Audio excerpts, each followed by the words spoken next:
জাতীয় সংসদে 34টি আসন এই শেখ পরিবারের ছিল।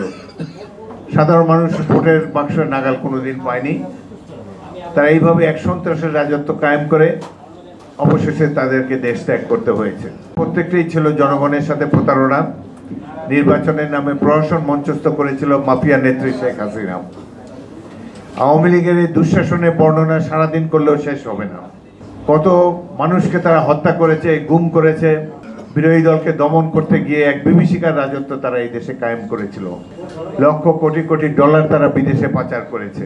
আওয়ামী লীগের একজন প্রতিমন্ত্রীর 360টি বাড়ি আছে লন্ডন শহরে, দুবাইতে আছে, আমেরিকাতে আছে, অকল্পনীয়।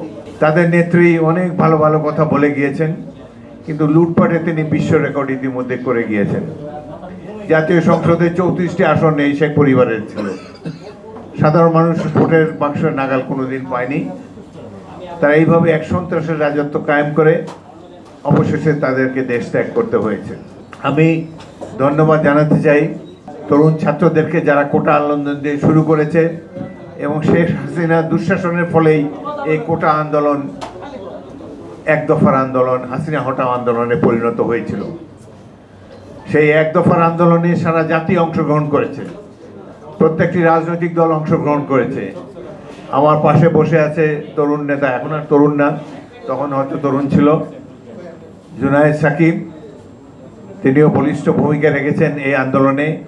এই ধরনের আরও অনেক নেতা, আমার দল বিএনপি চরমভাবে নির্যাতিত হয়েছে।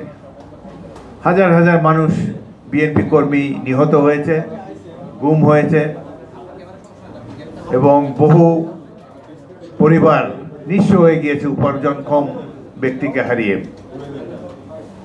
আমরা বহুবার জেলে গিয়েছি। আমাদের নেত্রী বেগম খালেদা জিয়া 7 বছর এক নাগাড়ে কারাভোগ করেছেন মিথ্যা অভিযোগের কারণে। তাকে চিকিৎসা পর্যন্ত সেখানে দেওয়া হয়নি। এভাবে প্রত্যেকটি রাজনৈতিক দলের কর্মীরা একসময় এই এক দফার আন্দোলনে শরিক হয়েছিল, যেটি প্রথমত ছিল ছাত্রদের আন্দোলন, কোটা আন্দোলন। হাসিনার দুঃশাসনের ফলেই এটা দেশব্যাপী ছড়িয়ে পড়েছে সরকার হটাও আন্দোলনে, গণতন্ত্র প্রতিষ্ঠার আন্দোলনে। সেই আন্দোলনে বিজয় অর্জন করার জন্যে আমি প্রত্যেকটি রাজনৈতিক দলের কর্মীকে এবং বিশেষ করে ছাত্র যুবকদেরকে আন্তরিক অভিনন্দন জানাচ্ছি। 8 তারিখে গত বছর 8ই আগস্ট তারিখে তত্ত্বাবধায়ক সরকার প্রতিষ্ঠিত, একটি নিরপেক্ষ সরকার প্রতিষ্ঠিত হয়েছে, অন্তর্বর্তীকালীন সরকার।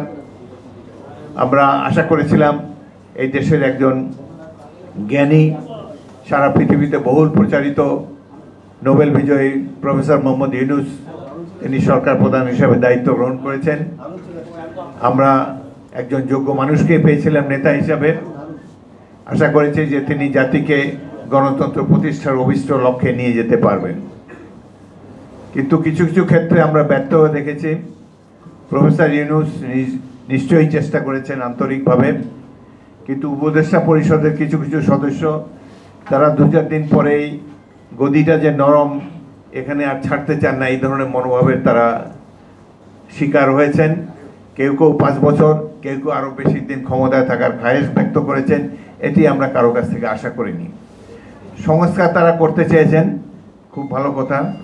সংস্কার, এমন এমন সংস্কার আমরা চাই যেগুলো সত্যিকারের জনকল্যাণে ভূমিকা রাখবে। সংবিধান সংশোধন করা এটি কেবলমাত্র নির্বাচিত প্রতিনিধি, গণপ্রতিনিধিদের কাজ। তারা নিশ্চয়ই রূপরেখা দিতে পারেন, কিন্তু এই সংস্কার সম্পর্কে, বিশেষ করে সংবিধানের সংস্কার সম্পর্কে গুরুত্বপূর্ণ ভূমিকা এবং কার্যকর ভূমিকা রাখবেন আগামী দিনে যারা জাতীয় সংসদে নির্বাচিত হয়ে আসবেন।